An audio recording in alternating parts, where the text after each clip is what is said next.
presented by MRS Music.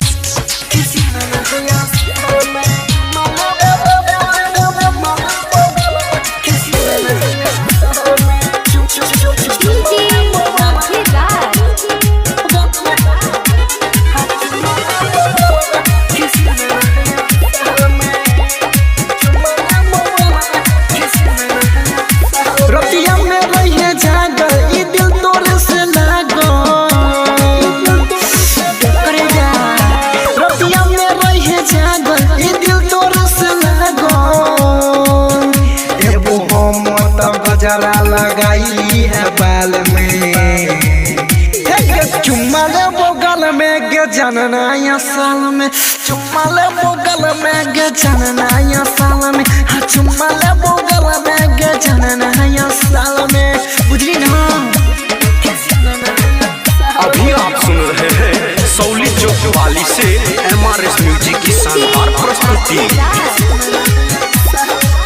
तोरा सकर भेट गे खोल के रखी हमने गेट के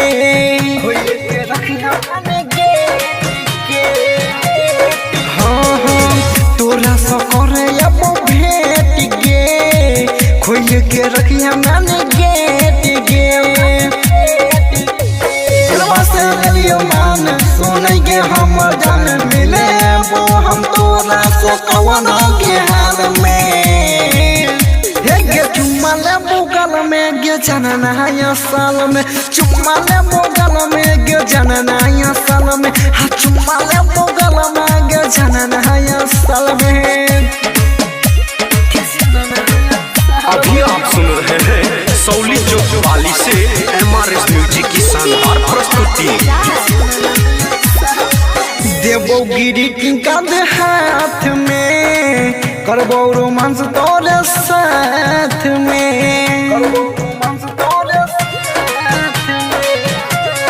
हाँ हाँ देवो गिरी टिंका दे हाथ में करबो रोमांस तोरे साथ में महादेव के छोटू छवेला प्यार के निशानी देवोगे रोमाल में चुम्मा ले बगल में के जनना या साल में हाँ चुम्मा ले बगल में के जनना या साल में हाँ चुम्मा ले बगल में के जनना या साल में।